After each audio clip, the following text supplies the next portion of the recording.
पाकिस्तान और आज हम देखने वाले हैं जुनैद अकरम की video Pakistan massive diplomatic victory. तो यार हमें पता है कि पाकिस्तान ने कितनी बड़ी हेल्प करी है वो जंग रुकवाने में। सब लोग मतलब कहीं ना कहीं डर रहे थे कि यार हम जो है यूएस की तरफ आएंगे तो फिर हम ईरान के दुश्मन हो जाएंगे, फिर हम ईरान की तरफ आएंगे तो हम यूएस के दुश्मन हो जाएंगे। पर पाकिस्तान ने बहुत ही ज़्यादा हिम्मत दिखा के जो है ये 2 वीक के लिए कम से कम ये सीज फायर करवा दिया है। और मुझे लग रहा है कि जुनैद अकरम जिस तरीके से चीज़ें डिस्क्राइब करता है ना यार, मज़ा आ जाता है सुनने में। यार मेरे लिए तो देखो इनका लाइक ऐसा पहला वीडियो है जो मैं देखने जा रही हूँ और जिस तरीके से मुस्कान कह रहे हैं मुझे लगता है पक्का मज़ा ही आने वाला है। और रही बात यार सीज फायर की ना, मतलब मुझे ऐसा लगता है और किसी भी ऐसी कंट्री में इतनी हिम्मत आई नहीं है कुछ कर सके, पर पाकिस्तान यार काबिलियत तारीफ है जो उसने करके दिखाया। अब देखते हैं इस वीडियो में क्या होता है, तो आप भी देखो हम भी देखते हैं। Let's start. हाँ भाई क्या है भैया, सबक पढ़ सदाकत का, अदालत का, शुजाअत का, लिया जाएगा तुझसे काम, दुनिया की इमामत का। भाई इस तरह के शेर क्या टीवी पे आते थे। 9 नवंबर, 21 अप्रैल, 14 अगस्त, 23 मार्च हम कहते थे खून खौलाने के अलावा इसका और कोई काम नहीं है। जिस तरह हम कॉन्स्पिरेसी थ्योरीज को नहीं मानते थे, आज एक एक करके सब पूरी हो रही है। ग्रेटर इसराइल प्रोजेक्ट, डीपॉपुलेशन और जो है वर्ल्ड वॉर के मसले और एलिट्स का घटिया हरकतें आज सब प्रूव हो गई। इसी तरह दुनिया की इमामत बहुत बड़ा मनसब होगा। एटलीस्ट दुनिया की मीडिएशन तो कर ली। ट्रम्प जो कि अपने जनरल्स की नहीं सुन रहा, हमारे जनरल साहब की उसको सुननी पड़ी, जो कि 8 घंटे पहले कह रहा था कि फारस की सिविलाइजेशन 2500 साल की पोछा मार दूंगा। भाई नाम लेके शुक्रिया अदा करके प्राइम मिनिस्टर शहबाज शरीफ और फील्ड मार्शल आसिम मुनीर का नाम लेके बोला कि मैं 2 हफ्ते के लिए रोक रहा हूँ। ये वो ट्रम्प है जो कि अपने जनरल्स की नहीं सुन रहा, हमारे वाली की सुननी पड़ी। और ये पाकिस्तान के लिए बहुत बड़ी कामयाबी है। ईरान पे सड़कों पे रोक पाकिस्तान का झंडा लेके निकले हैं। अब भाई यही वीडियो थी या नहीं थी जो भी है, अल्लाह जानता है बेहतर, लेकिन लोग शुक्रिया अदा कर रहे हैं कि पाकिस्तान ने वाकई बड़े भाई का रोल अदा किया और जंग को बचाया। इमरान खान साहब की एक बात मुझे बहुत पसंद थी, वो यही कहते थे कि जंग तो हाल ही नहीं है, बात तो होगी टेबल पे ही होगी। सही बात और आप है जितनी जंगें उठा के देख ले वो आखिर में टॉक्स पे ही आके खत्म होती हैं, क्योंकि कब तक मारोगे, कितने बम मारोगे, तो कितने भुट्टो मारोगे, भुट्टो भी नहीं खत्म होते ना। इसी तरह भाई जंग भी खत्म नहीं होती, टेबल पे ही आके खत्म होती है। और खुशी की बात है कम से कम पिछले 1.5 साल से देखिए पाकिस्तान ने डिप्लोमेटिकली बहुत अच्छी बैटिंग पहले भी की है, मैं आपको सारी बताऊंगा। एटलीस्ट पिछले 1-1.5 साल से जो पाकिस्तान को फ्रंट लाइन टेबल पे सीट मिल रही है। मतलब होता था ना कि यूएन की कॉन्फ्रेंस है वो कोने में अल्ली वल्ली, भाई सामने बॉयज सामने खड़े हुए हैं और लीड कर रहे हैं। ठीक है, तो ये इज्जत बहुत अच्छी लग रही है, जिंदगी में पहली बार फील करने को मिल रही है। थोड़ा अच्छा लग रहा है। देखिए इंटरनल हमारे प्रॉब्लम्स हैं, नॉट गोना डिनाई। पेट्रोल की प्राइसेस कहाँ है, गुर्बत बहुत ज्यादा है, मसाइल है दूसरे सूबों में। बिल्कुल मैं उन प्रॉब्लम्स को कारपेट के नीचे पोछा नहीं मारूंगा, वो हैं, मगर ग्लोबल फ्रंट पे कम से कम हमारी बहुत इज्जत है। हालांकि हमारा तो सऊदी से डील ही हुई थी, सऊदी को और किससे खतरा था, ईरान का ही मसला था, उसी चक्कर में डील की और यहाँ पे डायरेक्ट कॉन्फ्लिक्ट। लेकिन पाकिस्तान ने बहुत समझदारी वाली बैटिंग की। ये वही बैटिंग है यार, अभी वो इंडिया पाकिस्तान में वो किसने बैटिंग की थी जो नीचे नीचे रख रहा था बॉल को, कौन? अबे फरहान का, इंडिया का, उसने ऊंचे शॉट ही नहीं मारे थे। वही वाली बैटिंग की जिम्मेदारी वाली, हालांकि रियाद पे भी अटैक हो रहा है, तेहरान पे भी हो रहा है। ठीक है, यार में क्रिकेट देखना चाहिए। बड़ा न्यूट्रल स्टांस रखा। दुनिया को हम भाते नहीं है, दुनिया तो वैसे हमें अदरवाइज बोलती थी ये तो भूखे नंगे किस काम के। अबे इस काम के वर्ल्ड वॉर रुकवा दी, और कौन सा काम चाहिए? सही बात है भाई, बहुत बड़ा काम किया है। तो चांद तक वरना शाम तक। फंसने में होगा तो छोटी मोटी चीजों में फंस जाएगा, करने में आएगा वर्ल्ड वॉर रुकवा देगा। क्या बात है। अनप्रेडिक्टेबल भाई, जिस तरह हमारी टीम है उसी तरह हमारा मुल्क है। हमारी cricket team is true representation जिस तरह हम मुल्क चलाते हैं। ठीक है भाई, सास मतलब किसी का ससुर है, किसी का क्या है, फलाना ढिमकाना करके दामाद जी वाला प्रोग्राम वहां भी चलता है, तो इधर भी यही चल रहा है। बात है भाई, और कुछ नहीं पता कौन कब चल जाएगा। ये वो सिक्का है भाई, नहीं चला तो नहीं चला, चल गया तो बिटकॉइन ही बिटकॉइन हो जाएगा। खैर, तो जंग के बारे में आपको पता है, इसराइल और अमेरिका ने मिलकर किस तरह ईरान पर हमला किया। ईरान ने जवाबी कार्रवाई में मिडिल ईस्ट के कंट्रीज को टारगेट किया कि भैया जहां जहां से बम आ रहा है हम तो वहीं मारेंगे। हमें नहीं पता इसराइल कौन है, अमेरिका कौन है, हमें पता है यहाँ से आया पत्थर तो इधर ही पत्थर, इधर ही मारेंगे। सही बात है। इंफ्रास्ट्रक्चर काफी अफेक्ट हो रहा था। आप देखें मिडिल ईस्ट की बड़ी बहुत नुकसान हुआ है, रह गई हैं, एक्सेस नहीं मिल रहा, बहुत परेशानी, बड़ी ज्यादा प्रॉब्लम्स। और फिर स्ट्रेट ऑफ हुर्मुज के बाद जब दुनिया को ही चोक कर दिया, उसमें भी देखें ईरान ने बहुत ही स्ट्रेटेजिक पाकिस्तान से बोला कि भाई तुम झंडा लेके कल्टी शाह का नारा लगा, तुम्हें नहीं रोकेंगे, लेकिन किसी और को जाने नहीं देंगे, क्योंकि ईरान को ये भी पता था कि कहीं ऐसा ना हो कि वो पैक्ट इनेबल हो जाए, या फिर ये कि भाई दुनिया प्रेशर में कुछ भी करवा सकती है, राइट। तो ईरान अपनी बॉर्डर यहाँ गर्म नहीं करना चाह रहा, वो पहले ही 6-8 लड़कों से अकेला लड़ रहा है, वो इस वाली साइड पे नहीं लड़ना चाह रहा। पाकिस्तान भी ये नहीं चाह रहा था कि किसी तरह उसको अपनी एक और बॉर्डर एंगेज करनी पड़े, जहां एक तरफ अफगानिस्तान से ऑलरेडी एंगेज है और जहां एक तरफ इंडिया वेट कर रहा होगा कि ऑपरेशन सिंदूर का हम जो है मंगलसूत्र कब करेंगे, तो वो भी जाहिर है ऑपरेशन मद्देनजर रखना सिंदूर। होगा। तो पाकिस्तान ने हर चीज को, इसको गेम थ्योरी कहते हैं, इसको सही तरह अपने गोटियां सही अपने तरह से सही से चलाई चला। और अपने आप को न्यूट्रल रखा। अब पाकिस्तान इस तरह की Nice. पोजीशन में कैसे आया कि मीडिएशन यहाँ हो रही है। देखिए हिस्टोरिकली भी अगर हम देखें तो पाकिस्तान की डिप्लोमेसी जो है 71 में हेनरी किसिंजर आया इस्लामाबाद और यहाँ से चुपके से पहुंचा दिया उसको बीजिंग। वहां से उसने बैकडोर चैनल के थ्रू डिप्लोमेसी का रास्ता खोला। तो अगले साल निक्सन चाइना आया, तो उसके बाद चाइना दुनिया की ट्रेड के लिए सामने आके आया। उभरा। और उसके बाद 60 साल के बाद आप देख ले या 50 साल के बाद देख ले, आज चाइना दुनिया का हब है।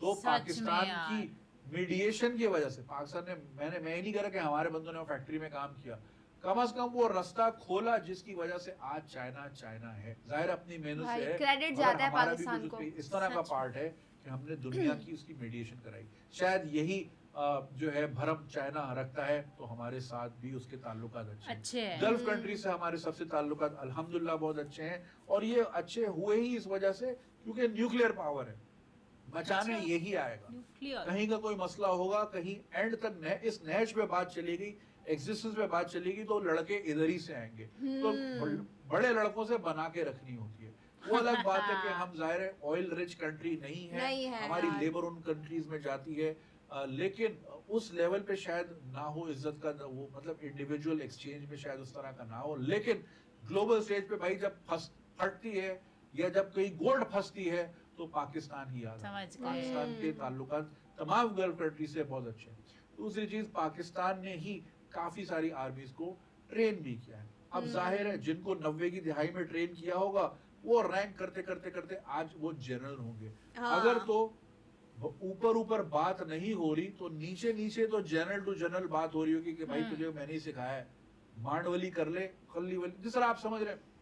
तो जब ऊपर मामला फंस जाते हैं या हेड ऑफ स्टेट्स बात नहीं कर पा रहे होते, तो नीचे बैकडोर चैनल इसी को कहते हैं।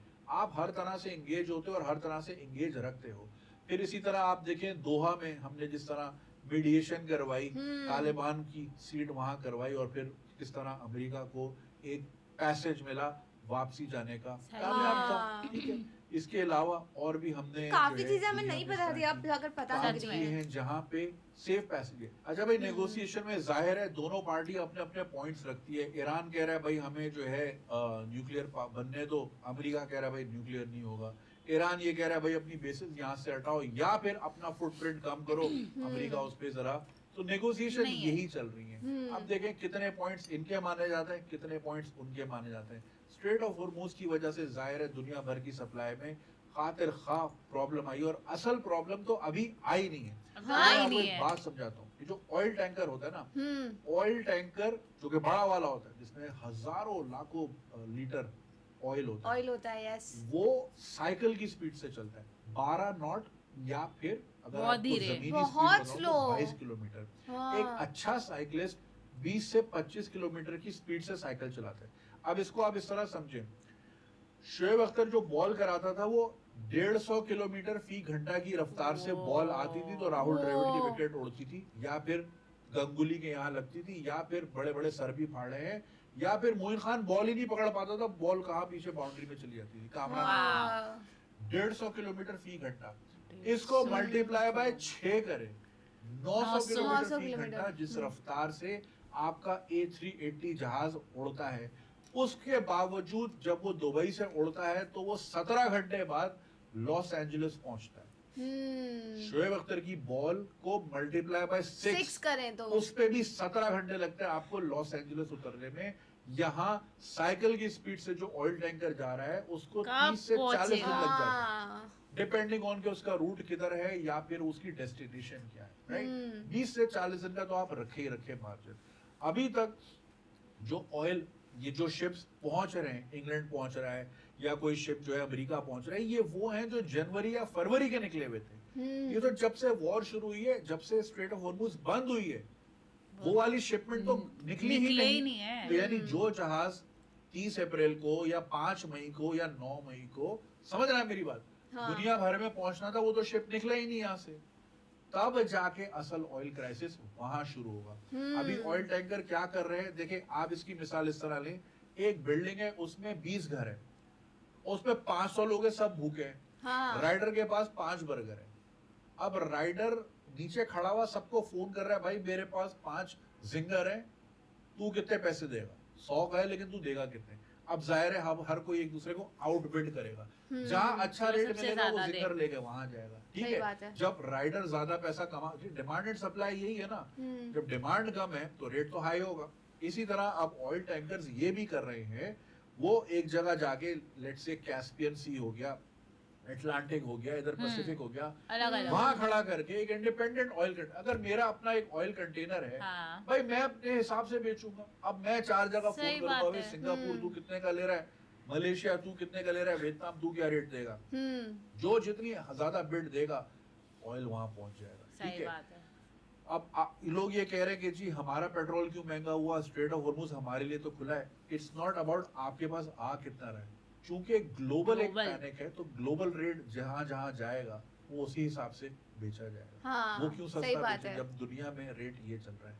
एक लोकल ट्रेड होती है कि भाई घरों में किसी ने जमीन पे फसल उगाई, उसके लोकल रेट के रेट हिसाब दे से दिया। मुझे आलू प्याज टमाटर जिस रेट का देने दिया। एक ग्लोबल प्रोडक्ट है। खैर ये बड़ा डीप हो जाएगा और फिर इस सब्जेक्ट में बड़ी पेचीदगियां भी होती हैं, लेकिन आप समझ रहे हैं, तो जो असल क्राइसिस है स्ट्रेट ऑफ हॉर्मुज का, वो तो अभी तक फील ही नहीं हुआ है। वो हाँ, आगे आएगा। 20 दिन बाद जब टैंकर पहुंचेगा नहीं, क्योंकि टैंकर निकला ही नहीं। बात कहां से कहां निकल गई, बात दोबारा घूम के आते हैं मीडिएशन पे।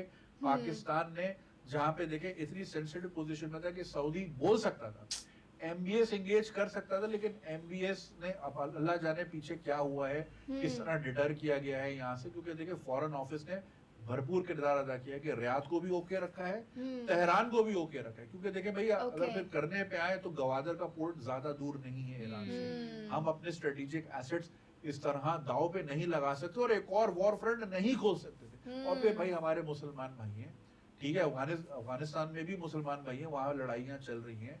वो इसलिए चल रही है क्योंकि बात फंस रही है, बात हो नहीं पा रही। जहां बात हो नहीं पाती फिर बात हाथापाई मारा मारी पे आती है, राइट। इट्स अनफॉर्चुनेट, अल्लाह बेहतर करे। लेकिन एटलीस्ट इस जंग में जहां बहुत से लोगों की ख्वाहिश थी कि पाकिस्तान किसी तरह कूदे, किसी तरह एक साइड ले, ताकि दूसरी साइड वाला उसको, उस पोजीशन को, उस वल्नरेबिलिटी का भरपूर फायदा उठाए और फिर यहाँ पे जाहिर है इंटरनल केओस पैदा हो। वैसे ही पेट्रोल इतना ज्यादा हो गया, महंगा हो लोगों गया में है। वाकई गम और गुस्सा है। लेकिन अब एक चीज ग्लोबल चीज है, अब ट्रम्प कुछ नहीं बावला है, कर उसका हम सकते। क्या करें। बावला है भाई। इसको कहते हैं ग्लोबलाइजेशन के एक मुल्क ने बड़ा, उसके मुल्क की ख्वाहिश थी कि मैंने बड़ा होना है, उसने पता नहीं किस किस को कहाँ कहाँ बोला कि आजा पार्टी है, बच्चियां भी आएंगी, और वो चलेगा, वहां पे वाकई बच्चे थे, उनकी वीडियो बना ली, उसकी वजह से आपको 470 रुपए का पेट्रोल हो रहा है। अब ये एलिजेड बात है, जरूरी नहीं कि एग्जैक्टली इसी वजह से हो रहा है। These are theory, but not theory, वो है अब एग्जैक्टली इस वजह से हो रहा है नहीं हो रहा, ये बात प्रूवन नहीं है। लेकिन ब्लैकमेल जरूर चल रहा है दुनिया में। कहाँ पे किसने क्या किया, आप 450 का पेट्रोल लगवा रहे, दैट इज ग्लोबलाइजेशन। सही बात है भाई। खैर रियली हैप्पी टू सी कि पाकिस्तान ने बड़े ही समझदाराना तरीके से इस चीज को लेके चला है, without firing a single missile, without firing a single bullet. इतनी बड़ी आग पे पानी मार दिया है, काबू पा लिया है। कम से कम 2 हफ्ते का रूम मिल गया है। इस 2 हफ्ते में बहुत काम हो सकते हैं, डिप्लोमेसी हो सकती है, आगे पीछे नेगोशिएशंस हो सकती हैं, कुछ शर्तें वहां से ठंडी होंगी, कुछ शर्तें वहां से नरम होंगी, कुछ फ्लेक्सिबिलिटी का रास्ता खुलने के चांसेस हैं। So happy to see Pakistan being the big brother, अपने आप को प्रूव किया। न्यूक्लियर, देखिए ये फायदा होता है न्यूक्लियर स्टेट होने का। दुनिया आपको भी सीरियस लेती है। और फिर अगर आपके पास कैपेबिलिटी हो किसी Potential हो किस्म की तो। तो दुनिया फिर मानती है। देखिए मानती है। फाइटर बॉयज जो होते हैं ना वो हमेशा रेलेवेंट रहते हैं, उनको आप इग्नोर नहीं कर सकते। और फिर पाकिस्तान की फ्लूइडिटी है, हमेशा से अच्छे ताल्लुकात चाइना के साथ, अच्छे ताल्लुकात गल्फ कंट्रीज के साथ, अमेरिका से भी हमारे मोर ज्यादातर ताल्लुकात अच्छे ही रहे हैं। तो ये जो हमारी फ्लूइडिटी है कि हम हर जगह फिट हो जाते हैं, यस ये ऐसा लेगो है हर जगह फिट हो रहा है। हाँ तो ये आपकी कामयाबी है, डिप्लोमेसी इसी को कहते हैं कि आप हर जगह फिट हो जाओ और आप कामयाब हो जाओ बात मनवाने के। That's a very good sign for Pakistan. Allah रहम करे इस रीजन पे and let's hope sanity prevails. और ये जो I am pretty sure Israel अभी भी खुश नहीं होगा, उसकी अभी भी ख्वाहिश होगी, लेकिन ये इसको जो तबाह कर बेहतरी दूं ये मैं हुई ईरान कि को। ना फ्रांस कूदा ना इंग्लैंड कूदा, नेटो ने भी खातिर खा, स्पेन ने भी बोला भाई हम नहीं आ रहे। ये जो इनको सपोर्ट नहीं मिली, इनको लड़के नहीं मिले बाकायदा, तो उसमें जो है ये अकेले हो साफ गए। दिख रहा था कि अमेरिका या ट्रम्प की अगर हम बात करें तो जिस तरह आप मुंह में झाग आ जाना कि मेरा काम बन नहीं रहा, मुझे लगा था ये साथ है कि नहीं है, तो फिर इस तरह की नहीं, बातें नहीं। गालियां देना, ट्रम्प तो उतना नहीं चाहते थे कि वॉर हो, diplomatically इजराइल में। प्रेशर डाल रहे थे उस पे। बोलना ये बोलना ये सूट नहीं करता। तो ये साफ जाहिर कर रहा था पेशेंस और कामनेस जिसमें है, पावर उसी के हाथ में होती है। सही बात 48 rules of power Yes, best Robert book। Green की किताब है, जरूर पढ़िएगा। कामनेस में तो असल पावर है कि अगला आ रहा है मार रहा है मुझे कोई फर्क ही नहीं पड़ रहा, तो वो और बावला हो रहा है, सठिया रहा है और। यार बहुत ही अच्छी बात कही गई है इन्होंने पूरी वीडियो के दौरान। इन्होंने जो एग्जांपल्स के थ्रू हमें सिखाया है, जो चीज़ें बताई है, बहुत ऐसे एकदम ध्यान दे के सोचे ना तो कुछ ऐसी चीज़ें भी थी जो हमें पहले नहीं पता थी, जो हमें इन्होंने बताई। बिकॉज कहीं ना कहीं जैसे हमें मेजरली यही पता था कि भाई सीज फायर ना पाकिस्तान की वजह से रुकी है, और ऐसे 2-3 कुछ छोटे मोटे डिसीजंस थे जो शायद पहले हुए थे या रिसेंट में थे, वो भी पाकिस्तान की वजह से ही हुए थे। और इतना मतलब गौर किया गया यार वो स्ट्रेट ऑफ हॉर्मूज पे कैसे इकोनॉमिकली पूरे ग्लोबल तरीके से कितनी प्रॉब्लम्स क्रिएट हो रही है। सही में यार। और मुझे तो सच में, मैं अगर पाकिस्तान को मैं डिस्क्राइब करूं एज ए सब्जी ना, तो पाकिस्तान एक आलू है। पाकिस्तान जो है ना, अभी जैसे इन्होंने बताया कि इनके रिश्ते जो है गल्फ कंट्रीज़ के साथ भी अच्छे हैं, चाइना के साथ भी अच्छे हैं, और अमेरिका के साथ भी अच्छे से ही रहे हैं हमेशा, इतना कुछ ज़्यादा प्रॉब्लम्स नहीं आई है। तो मैं तो कहूँगी पाकिस्तान एक आलू है, जैसे आलू हर गोश्त के साथ भी जाता है, किसी भी सब्जी के साथ आप डाल दो। और दूसरी बात मुझे इनकी ये बहुत अच्छी लगी कि इन्होंने कहा कि कोई भी वॉर होती है ना, इंडियन आप जब बात करते हो ना तभी रुकती है, एक टेबल पे आके ही रुकते हो, क्योंकि आप कितना लड़ के भी कितना लड़ोगे, इंडियन तो यू हैव टू टॉक। और यहाँ पे भाई तारीफ होनी चाहिए पाकिस्तान की कि उन्होंने सच में without sending a single missile उन्होंने ये जो है पूरी चीज़ सॉल्व कर दी। बहुत ही प्राउड की बात है। तो आपका क्या कहना है इस वीडियो के बारे में हमारे कमेंट सेक्शन में ज़रूर बताइएगा। ऐसे ही लाइक करते जाइए, शेयर करते जाइए और सब्सक्राइब करिए। बाय।